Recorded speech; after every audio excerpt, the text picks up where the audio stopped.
बिस्मिल्लाहिर्रहमानिर्रहीम। अस्सलाम वालेकुम नादरीन, आप यूट्यूब चैनल देख रहे हैं। मैं इमरान खान हूँ। सबसे पहले साबिक़ वज़ीर-ए-आज़म पाकिस्तान तहरीक इंसाफ के चेयरमैन इमरान खान साहब का स्टेटमेंट है, वो मैं आपके सामने रखता हूँ। DGISPR ने एक प्रेस कॉन्फ्रेंस की है और उसमें उन्होंने कुछ बड़ी अहम बातें की हैं।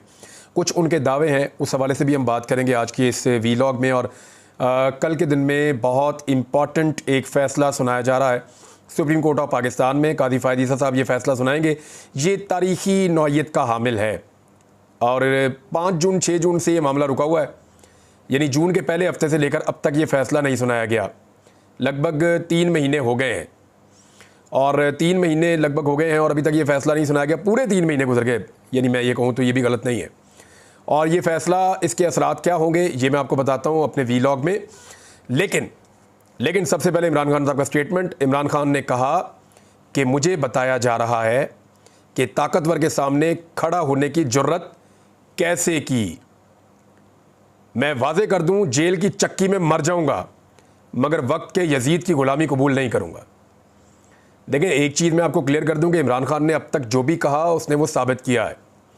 खुशकिस्मती से या बदकिस्मती से वो सारा कुछ दुरुस्त साबित हुआ है। इमरान खान ने कहा था ये सारे इकट्ठे हो जाएंगे मेरे खिलाफ़, हमने ये होते हुए देखा। इमरान खान ने कहा कि मुझे जान से मारने की कोशिश करेंगे, हमने ये होते हुए 2 मरतबा देखा। इमरान खान ने कहा ये मुझे जेल में डालना चाहते हैं, जेल में डाल देंगे, हमने ये होते हुए देखा। इमरान खान ने कहा कि सारी पार्टियां इकट्ठी होकर मेरे खिलाफ लड़ेंगी, मैं फिर भी जीत जाऊंगा, हमने ये भी होते हुए देखा।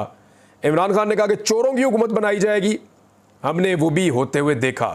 तो जो कुछ भी इमरान खान ने कहा वो सारा कुछ हमने बार बार होते हुए देखा है। अब इस मरतबा इमरान खान ने बहुत बड़ी बात की है। आप इसे गैर संजीदा नहीं ले सकते, इस बात को आप हवा में नहीं फेंक सकते। वजह यह है कि जो कुछ भी इमरान खान ने कहा वो सच साबित हुआ। आज अगर पाकिस्तान के पास कोई एक उम्मीद बाकी है तो वो नवाज शरीफ नहीं है। नवाज शरीफ सिर्फ सेंट्रल पंजाब की एक छोटी सी पॉलिटिकल पार्टी के लीडर रह गए हैं जिनके पास पाकिस्तान में किसी किस्म की स्टैंडिंग नहीं है। वो अपना इलेक्शन भी हार चुके हैं, पूरा ख़ानदान हार गया है। जरदारी साहब इंटीरियर सिंध की एक पार्टी है, पीपल्स पार्टी जो है। कोई एक पॉलिटिकल पार्टी है सिर्फ पाकिस्तान तहरीक इंसाफ जो चारों सूबों के अंदर यकसा मकबूल है।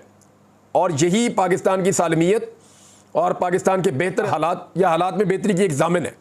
तो ऐसी पॉलिटिकल पार्टी, ऐसी लीडरशिप, इसको गंवाना कोई भी मुल्क जो है वो उसको बर्दाश्त नहीं कर सकता। कोई भी मुल्क इतना बड़ा बोझ नहीं उठा सकता। और इमरान खान साहब ने दावा किया है कि जेल की चक्की में मर जाऊंगा मगर वक्त के यजीद की गुलामी कबूल नहीं करूंगा, यानी डील तो मैं नहीं करूंगा। बार बार इमरान खान साहब कह रहे हैं, बार बार वो कह रहे हैं, लेकिन शायद लोगों को, उनकी अपनी पार्टी के लोगों को समझ नहीं आ रही। कोई संजीदा एफर्ट इमरान खान साहब को जेल से बाहर लाने के लिए अभी तक हमें दिखाई नहीं देती। वकला बेचारे अदालतों में केस लड़ते रहते हैं, कारकुन बेचारे जोर लगाते रहते हैं, लेकिन लीडरशिप के अंदर कभी ओहदों का झगड़ा है, कभी आपस की लड़ाई है, कभी कोई और मामला है, कभी कोई ये लेना चाहता है, कभी कोई वो देना चाहता है। तो इस चक्कर के अंदर जो है सब अपने अपने चक्कर में लगे हैं और लीडर जेल में। और जेल में जो आदमी है वो सिर्फ एक पॉलिटिकल पार्टी के लिए ज़रूरी नहीं है, इस वक्त वो आदमी पूरे मुल्क के लिए ज़रूरी है जितनी मकबूलियत उसके पास है। आज बलूचिस्तान में अगर किसी की बात सुनी जाएगी तो कौन है नेशनल लेवल का, कौन ऐसा लीडर है जो बलूचिस्तान जाए और वहाँ के लोगों को इकट्ठा करे? कौन ऐसा है जो कबायली इलाकों में जाए और पश्तूनों को इकट्ठा करे? कौन ऐसा है कि जो पंजाब में और सिंध में हर जगह पर जाए और महरूमियों को दूर करे? तो लोग इमरान खान की बात मानते हैं, चाहे वो आज़ाद कश्मीर है, चाहे वो गिलगित बल्तिस्तान है। किसी और के पास ये कैपेसिटी नहीं है। इमरान खान साहब ने थोड़े दिन पहले कहा कि फ़ौज भी ये नहीं कर सकती, ये सियासी लीडरशिप का काम होता है और जिसके पास जितनी मकबूलियत होती है वो उतना ही ये काम अच्छा कर सकता है। इमरान खान ने सहाफ़ियों से बातचीत वो कर रहे थे, उन्होंने कहा कि पाकिस्तान क्रिकेट के साथ डिज़ास्टर हुआ है और मोहसिन नकवी का नाम अखबारात में नहीं छपा। दुनिया में हमारा मजाक हो रहा है, बांग्लादेश ने हमारी फैंटी लगा दी, उनको ऊपर लाया गया। जिन्हें चेयरमैन PCB बनने का शौक है, ऊपर बैठकर फैसला करने वालों के अरबों डॉलर बैरून मुल्क पड़े हुए हैं। मुल्क इनकलाब की तरफ जा रहा है। इन्हें 8 फरवरी के खामोश इनकलाब से जाग जाना चाहिए था। फैसला साजों के पास कोई अकल नहीं, इससे अहमकाना फैसले नहीं देखे। मुझे सबक सिखाने के लिए 7 माह से बुशरा बीबी को जेल में रखा हुआ है। मुझे बताया जा रहा है कि ताकतवर के सामने खड़े होने की जुर्रत कैसे की। ये मुझे बता रहे हैं कि साइफर के सामने क्यों खड़े हुए। मैं वादे कर दूं, जेल की चक्की में मर जाऊंगा मगर वक्त के यजीद की गुलामी कबूल नहीं करूंगा। अगर KP में PTI ना होती तो वहां भी बलूचिस्तान जितना क्राइसिस हो जाता। इमरान खान ने कहा कि ऐसा जुल्म कभी नहीं देखा जो आज हो रहा है। बलूचिस्तान में क्राइसिस बढ़ता जा रहा है। अगर केपी में पाकिस्तान तहरीक इंसाफ ना होती तो वहाँ भी इतना ही बड़ा क्राइसिस हो जाता। इसका हल डंडों और बंदूकों में नहीं है, हल ये है कि इनके मुंतखब लोगों को आगे आने दिया जाए, बलूचिस्तान में लोकल बॉडी इलेक्शन करवाए जाएँ। बलूचिस्तान में पुतले बिठाने से मसाइल बढ़ गए हैं, हालात हाथ से निकल रहे हैं।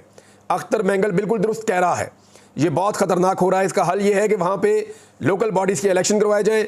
ऊपर वालों का पैसा नीचे ही नहीं जाता, वहाँ गुर्बत है। NFC अवार्ड में बलूचिस्तान को जो रकम मिलती है वो नीचे लोगों तक पहुँचती नहीं।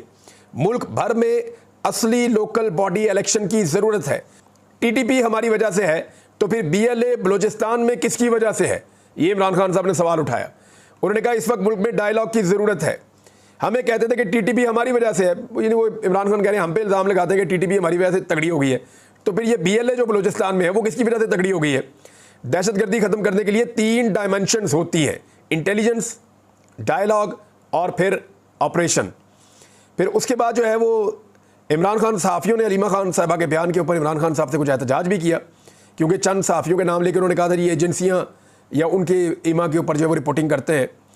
तो इमरान खान से एहतजाज किया और कहा कि जी हम फेयर रिपोर्टिंग कर रहे हैं और आपकी बहन ने हम पे इल्ज़ाम लगा दिया है। 3 निजी TV हैं, समा TV है, एक्सप्रेस है और ABN है, इनके रिपोर्टर का ताल्लुक एजेंसियों से है। आप पॉलिसी स्टेटमेंट देंगे, क्या आपको हम पे एतमाद है? इमरान खान ने कहा कि इस बयान के ऊपर मैं अलीमा खान साहबा से पूछूंगा। उन्होंने कहा कि मुझे तीनों पर एतमाद है, आप लोग जहाद कर रहे हैं। ये जी इमरान खान साहब का स्टेटमेंट है, मैंने आपके सामने रख दिया। अब आ जाए ज़रा DG ISPR का जो स्टेटमेंट है वो क्या है, वो भी बहुत अहम है। DG ISPR ने बलूचिस्तान में दहशतगर्दों को पैगाम दिया कि आम शहरियों को क्यों निशाना बनाते हो, हिम्मत है तो आओ हमसे मुकाबला करो। और दहशतगर्दी के खिलाफ किए जाने वाले इक़दाम, दाखिली सलामती और दीगर उमूर पर उन्होंने एक ब्रीफिंग दी। एक्चुअली तो ये जो दहशतगर्दी के मामला चल रहे हैं उस हवाले से ब्रीफिंग थी, लेकिन जहाँ पे फ़ौज के तर्जुमान की ब्रीफिंग आती है वहाँ पे फिर सवालात होते हैं, इकॉनमी के बारे में भी हो जाते हैं, हुकूमत के बारे में भी हो जाते हैं, अपोजिशन के बारे में भी हो जाते हैं, और दीगर जो पाकिस्तान के अंदर इंसानी हुकूक हैं उस हवाले से या जो शिकायत हैं उस हवाले से भी सवालात हो जाते हैं। अब DG साहब ने यह कहा कि बलूचिस्तान का बजट 750 बिलियन मुख्तस किया गया, जिसमें फ़ेडरल गवर्नमेंट की जानिब से 520 बिलियन हुकूमत बलूचिस्तान को दिए गए। हुकूमत बलूचिस्तान को रॉयल्टीज़ की मद में 254 अरब रुपए का सालाना मुनाफा भी देते हैं। मादनियात से जुड़ी इंडस्ट्री में काम करने वाले तकरीबन 80% अफराद का ताल्लुक भी सूबा बलूचिस्तान से ही है। बलूचिस्तान में 25,000 किलोमीटर सड़कों का जाल बिछाया जा चुका है और सूबे में सबसे ज़्यादा 8 नेशनल हाईवेज बनाई गई। जो भी तरक्की हो रही है बलूचिस्तान में उसके हवाले से DG साहब ने जो है वो ब्रीफिंग दी कि जनाब वहाँ पे बहुत तरक्की हो रही है। और उन्होंने कहा हमें मालूम है कि बलूचिस्तान के अवाम में एहसास महरूमी और रियासती जबर का तासुर पाया जाता है।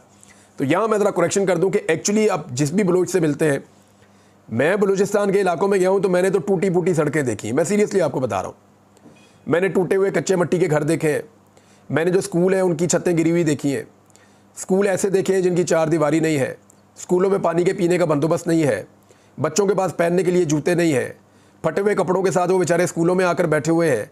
जिन इलाकों में जहाँ भी मैं बलूचिस्तान में गया मैंने यही देखा। मैंने देखा कि सड़कें टूटी हुई हैं, हालात बहुत बुरे हैं, बार बार एक्सीडेंट्स होते हैं। मखसूस इलाकों में मखसूस लोगों के लिए मखसूस सड़कें ज़रूर बनाई गई हैं, लेकिन ज़्यादातर जो लोगों के इस्तेमाल की सड़कें हैं वो ठीक नहीं हैं, अस्पताल ना होने के बराबर हैं, और अगर कोई है भी तो वहाँ पे डॉक्टर सही तरह मौजूद नहीं है, मशीनरी का फुकदान है, कोई प्रॉपर एम्बुलेंस सर्विस बलूचिस्तान में नहीं है। ये चीज़ें मैं खुद बलूचिस्तान में देख कर आया हूँ। जब मैं बलूचिस्तान गया और मैंने वहाँ जाके चंद महीने गुजारे, मुख्तलिफ इलाकों में हम गए, बहुत सारे लोगों से हम मिले, तो जो भी बलोच भाई हमें मिलता है वो ये की बात करता है कि हमारे पास बाकी सूबों की तरह फैसिलिटीज़ नहीं है। और जब नहीं है तो एक एहसास महरूमी का सिर्फ तासुर नहीं है। DG साहब तासुर की बात कर रहे हैं, तासुर नहीं है, एक्चुअली वहाँ पे एहसास महरूमी है, और उसकी वजह से फिर मौका मिल जाता है जो भी जो बात करना चाहता है। और जहाँ पे एहसास महरूमी हो, जहाँ पे इस किस्म के हालात हों कि लोगों को शिकवे हो रियासत से, तो वहाँ पे रियासत के खिलाफ लोगों को खड़ा करना भी आसान होता है। और देखिए जो लोग खड़े हैं उनमें बहुत सारे ऐसे हैं जिनके अपने लापता हो चुके हैं, बहुत सारे ऐसे हैं जिन्हें लगता है कि उनके साथ जुल्म और ज़्यादती हो रही है। तो उनके रीज़न्स अलग अलग हो सकते हैं, लेकिन ये नहीं कहा जा सकता कि सबके रीज़न्स जो है वो फारग हैं, वजह कोई नहीं है इसकी। एक बात उन्होंने की, उन्होंने कहा दहशतगर्दों को खुला चैलेंज देते हैं कि बलूचिस्तान में आम शहरियों को क्यों निशाना बनाते हो, हिम्मत है तो आओ हमसे मुकाबला करो। ये चैलेंज किया दहशतगर्दों को DG ISPR ने। फैज़ हमीद के बारे में जब बातचीत हुई तो उसमें उन्होंने कहा कि जनरल फैज़ हमीद ने ज़ाती फ़ायदे के लिए मखसूस सियासी अनासर के ईमा पर कानूनी और आइनी हदूद से तजावज़ किया। और साथ ही उन्होंने कहा कि रवाबर्स दहशतगर्दों के खिलाफ 32,173 मुख्तलिफ नौइयत के इंटेलिजेंस बेस्ड ऑपरेशन किए गए। गुज़िश्ता एक माह के दौरान 4,000 के करीब ऑपरेशन किए गए और 37 जो है वो दहशतगर्दों को हलाक किया गया और 90 के करीब एक और बताया जी वो भी हलाक किए गए और 14 ज़ख्मी हुए हैं। और 8 माह में ऑपरेशंस के दौरान 193 बहादुर ऑफिसर्स और जवान जो हैं वो जामे शहादत नोश कर गए हैं और आखिरी खारजी के खात्मे तक हम अपनी जंग जारी रखेंगे। ये जनाब इस बारे में कहा DGISPR ने। और इमरान खान के खिलाफ आर्मी एक्ट के तहत कार्रवाई से मुताल्लिक सवाल किया गया तो DGISPR ने कहा कि पाक फ़ौज खुद एहतसाबी के अमल पर यकीन रखती है। पाक फ़ौज का खुद एहतसाबी का अमल इल्ज़ामात के बजाय ठोस सबूतों की बुनियाद पर होता है और फैज़ हमीद के खिलाफ टॉप सिटी के इल्ज़ामात पर एहतसाब किया जा रहा है। ठोस शहायद की बिना पर फैज़ हमीद के खिलाफ आर्मी एक्ट के तहत कार्रवाई अमल में लाई जा रही है। फैज़ हमीद के खिलाफ फील्ड जनरल कोर्ट मार्शल का आगाज़ किया जा चुका है। इमरान खान को मिलिट्री कोर्ट में ले जाएंगे या मिलिट्री कस्टडी में होंगे, तो इस हवाले से सवाल के जवाब में उन्होंने कहा कि फ़ौजी कानून के मुताबिक कोई भी शख्स किसी फ़र्द को या अफराद को जो आर्मी एक्ट के ताबे हो उनके अपने ज़ाती या सियासी मकासद के लिए इस्तेमाल करे और इसके सबूत और शवाहिद मौजूद हों तो कानून अपना रास्ता खुद बनाएगा। यानी कोई क्लियर स्टेटमेंट नहीं है। जो मैंने आपको बार बार कहा कि पाक फ़ौज के लिए बड़ा मुश्किल है कि वो इतने बड़े मकबूल अवामी लीडर को मिलिट्री ट्रायल के अंदर ले जाएं और वो आलमी सतह का मकबूल आदमी है, तो ये बड़ा मुश्किल हो जाएगा कि इमरान खान को उठाया जाए, उठा के मिलिट्री कस्टडी में ले लें और मिलिट्री कोर्ट के अंदर उसका ट्रायल किया जाए, तो पूरी दुनिया में पाकिस्तान का मजाक बनेगा। क्योंकि दुनिया भर के जो कानून नाफिज करने वाले लोग हैं या कानून को जानने वाले लोग हैं या कानून साज हैं, वो सब ये कहते हैं कि military courts are not courts, यानी फ़ौजी अदालतें कोई अदालतें नहीं होती, वो ये कहते हैं। लेकिन क्योंकि चंद सूरतों में होती भी हैं और फ़ौज के इंटरनल मामलात भी होते हैं। बहरहाल ये उन्होंने एक स्टेटमेंट दिया, लेकिन यहाँ से कहीं साबित नहीं हो रहा कि फ़िलहाल कोई फ़ौज का इरादा है कि इमरान खान साहब को उठाया जाए और उठा के मिलिट्री कोर्ट के अंदर ट्रायल किया जाए। अभी तक तो ये इस स्टेटमेंट से तो मुझे जो समझ आ रही है वो ये आ रही है। फिर एक और बात उन्होंने की DGISPR ने कि पाक फ़ौज ना किसी जमात की मुखालिफ है, ना इसका कोई सियासी एजेंडा है। अगर फ़ौज में कोई अपने ज़ाती फ़ायदे के लिए किसी मखसूस सियासी एजेंडे को परवान चढ़ाता है तो ख़ुद एहतसाबी का निज़ाम हरकत में आ जाता है। अच्छा जी, इस मामले पर मेरे तहफ़्फ़ुज़ात हैं थोड़े से, और मैं जान की अमान पाऊँ तो DGISPR साहब से अर्ज़ करूँ कि 4 मार्शल पाकिस्तान में लगे। ये महकमा डाक ने नहीं लगाए सर, ये चारों मार्शल फ़ौजियों ने लगाए और माशाल्लाह से चारों फ़ौजियों के खिलाफ कोई खुद एहतसाबी नहीं हुई। ना जनरल मुशर्रफ के खिलाफ कुछ हुआ, ना जनरल ज़िया के खिलाफ कुछ हुआ, ना जनरल अयूब के खिलाफ कुछ हुआ, ना जनरल याया के खिलाफ कुछ हुआ। चारों जर्नलों के खिलाफ कुछ नहीं हुआ। पाकिस्तान में इस वक्त कोई एक सियासी जमात या कोई एक सियासी लीडर बड़ा ऐसा नहीं है जिसने किसी न किसी वक्त पे फ़ौज के ऊपर सियासत में मुदाखलत का इल्ज़ाम ना लगाया हो। पाकिस्तान के तमाम सहाफ़ी, चाहे एक दौर है चाहे दूसरा दौर है, गुज़िश्ता 10 से 15 साल की अगर आप उनकी तारीख उठाकर देखें तो तमाम सहाफ़ी ये बात कह चुके हैं कभी ना कभी कि फ़ौज का सियासत के अंदर किरदार है। पाकिस्तान के तमाम वकला से आप पूछ लें, कुछ आज कहते हैं, कुछ कल कहते हैं, कुछ परसों कहते हैं, लेकिन सब ये बात मानते हैं कि फ़ौज का सियासत में किरदार हमेशा से रहा है। और इंटरेस्टिंग बात यह है कि हर दौर में फ़ौज के कोई भी तर्जुमान हो, उनकी तरफ से यही स्टेटमेंट आया कि फ़ौज का सियासत से कोई ताल्लुक नहीं है। यानी अच्छी तरह मुझे याद है कि जनरल अशफाक परवेज़ कियानी साहब जब आर्मी चीफ थे तो बार बार कहा जाता था कि जी सवाल ही पैदा नहीं होता, कोई एक्सटेंशन नहीं, लेकिन फिर हमने देखा उन्होंने एक्सटेंशन ले ली। फिर जनरल राहील शरीफ साहब जब आर्मी चीफ थे तो ISPR बार बार कहती थी कोई एक्सटेंशन नहीं, सारे कहते थे, हर कोई कहता था एक्सटेंशन लेनी नहीं इन्होंने। बाद में पता चला वो तो धमकियाँ दे रहे थे कि मार्शल लॉ लगा देंगे, ये कर देंगे, वो कर देंगे, वो भी एक्सटेंशन चाह रहे थे। इरफान सिद्दीकी साहब, सारे, नवाज शरीफ सब गवाही दे रहे हैं। फिर जनरल बाजवा आ गए, फिर जनरल बाजवा ने इवन मार्शल लॉ लगाने की धमकियाँ दी। जनरल बाजवा ने बड़ी बड़ी धमकियाँ दी कि मुझे एक्सटेंशन दो नहीं तो मैं नहीं छोड़ूंगा। फिर उन्होंने भी एक्सटेंशन ले ली। हालांकि उस वक्त भी DGISPR ये कह रहे थे कि जनरल बाजवा एक्सटेंशन नहीं लेना चाहते। तो देखिए, इसका एक इंस्टीट्यूशनल मेमोरी होती है ना। तो पाक फ़ौज के तर्जुमान ने माजी में जो बयानात दिए वो बयानात गलत साबित हुए। 3 साल के बाद, 5 साल के बाद वो पता चलता है कि जी अंदर कुछ और चल रहा था, आवाम को कुछ और बताया जा रहा था, सियासत में मुदाखलत की जा रही थी, भरपूर की जा रही थी, लेकिन अवाम को यह दावा किया जा रहा था कि सियासत में मुदाखलत नहीं हो रही। तो अब क्या सियासत में मुदाखलत नहीं हो रही, ये अलग किस्म की चीज़ है। लेकिन एक सवाल मेरे दिमाग में है कि अगर वाकई फ़ौज ने यह फैसला किया है कि उन्होंने सियासत से अपने आप को अलग करना है तो देर है दुरुस्त है। इससे अच्छी कौन सी बात है? फ़ौज अपने आप को सियासत से अलग करे, जो सियासतदानों का काम है वो उनको करने दे।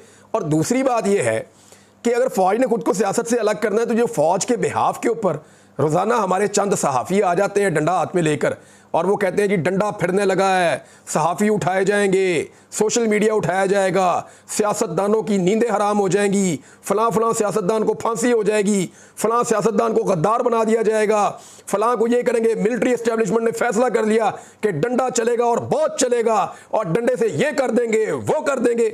ये धमकियाँ किसकी ईमा पे लगाई जाती हैं? ये जो सहाफ़ी दंदनाते फिरते हैं और बैठ के धमकियाँ लगाते हैं, ये एक्चुअली तो कोट कर रहे होते हैं ना मिलिट्री एस्टेब्लिशमेंट के सोर्सेज को। तो फिर इनको मना किया जाए कि भी हमारा सियासत से कोई ताल्लुक नहीं, वो हम कुछ भी नहीं करना चाहते, ना हम डंडा चला रहे हैं, ना हमारा सियासत के मामला से कोई ताल्लुक है। और भाई तुम क्यों हमारा नाम ले लेकर लोगों को धमकाते हो? वैसे उससे धमकियों से फ़र्क तो कोई नहीं पड़ता, कोई भी नहीं पड़ता। लोगों की सोच धमकियों से थोड़ी बदलती है, लोग तो हकायक जानते हैं और फैक्ट्स के साथ उनकी सोच बदलती है। बहरहाल जनरल साहब ने अच्छी बात की कि फ़ौज किसी सियासी जमात की मुखालफत भी नहीं करेगी और हमायत भी नहीं करेगी, तो ये बड़ी अच्छी बात है। लेकिन हमने जो ट्रैक रिकॉर्ड है, अगर इंस्टीट्यूशनल हिस्ट्री हम देखें तो हमेशा फ़ौज ने सियासत में मुदाखलत भी की है और हमेशा फ़ौज ने अपनी पसंदीदा सियासी जमातों को सपोर्ट किया है और जो सियासी जमातें पसंद नहीं हैं उनके खिलाफ कार्रवाइयाँ भी करवाई हैं। ये रिकॉर्ड का हिस्सा है, कोई ढकी छुपी बात नहीं है। और रिटायर होने के बाद सारे जर्नैल खुद बताते हैं, अपनी किताबों के अंदर फ़ौजी लिखते हैं और ये चीज़ें ज़बान सदे आम है, केसेस भी अदालतों में चलते रहे हैं। जो कुछ पाकिस्तान के सियासतदानों के साथ हुआ वो सब जानते हैं। अच्छा, एक और चीज़ है, उन्होंने कहा कि किसी जलसे की जगह, मनसूख और तारीख, ये ज़िले इंतज़ामिया का मामला है। आर्मी का फोकस अपने प्रोफेशनल कामों पर है, पाकिस्तान में कोई नो गो एरिया नहीं है, ये भी उन्होंने कहा। दहशतगर्दों के गठजोड़ को तोड़ना चाहिए, ये भी कहा। बिला तफरीक खुद एहतसाबी बाकी इदारों को भी तरगीब देती है, ये भी उन्होंने कहा। तो ये वो सारी चीज़ें हैं। और फ़ौज अपने दिफाई अखराजात में कमी की है, ये उनका एक दावा, ये भी उन्होंने कहा। तो ये बड़ी अच्छी बात है। अब ये हो गया जनाब DGISPR का स्टेटमेंट, उसके ऊपर छोटा सा मेरा एक हम्बल किस्म का ओपिनियन था।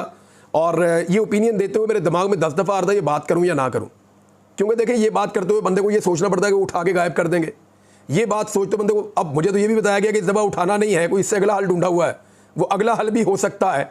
तो ठीक है भाई, जो भी है, बंदे ने बात तो करनी है ना, मेरा यही काम है, यही करूँगा मैं खबरें दूंगा, खबरों के ऊपर तबसरा करूँगा।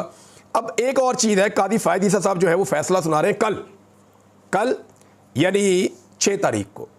अब 3 महीने के बाद वो फैसला सुनाने जा रहे हैं उस मामले का जो मामला बरह रास्त इमरान खान साहब के साथ जुड़ा हुआ है। इमरान खान साहब ने भी ये मामला एक दिन पहले उठाया। कादी साहब को अब तो फैसला देना पड़ेगा। शॉर्ट ऑर्डर भी नहीं दिया था इसका। हुआ ये था कि नैब के कवानीन बदल दिए थे इंपोर्टेड हुकूमत ने आने के बाद। वो जो कवानीन बदले थे इमरान खान साहब ने चैलेंज कर दिए थे। वो मामले का फैसला अब देना है कादी फ़ायद ईसा साहब ने कल। अगले वीडियो में मैं आपको बताऊंगा इसका इमरान खान साहब को फ़ायदा क्या हो सकता है। देखिए, ये फैसला तो सबको पता है कि 99% हुकूमत वक्त के हक़ में आना है, कादी फ़ायद ईसा साहब जो दे रहे हैं। लेकिन हुकूमत के हक़ में जब ये फैसला आ जाता है तो इमरान खान साहब के सारे केस खुद ही ख़त्म हो जाते हैं, ये भी मैं आपको बताऊं। हालांकि इमरान खान साहब ऐसा नहीं चाहते। अगले वीडियो में डिटेल बताऊंगा। अब तक के लिए इतनी, अपना ख्याल रखिएगा, अपने चैनल का भी। अल्लाह हाफ़िज़।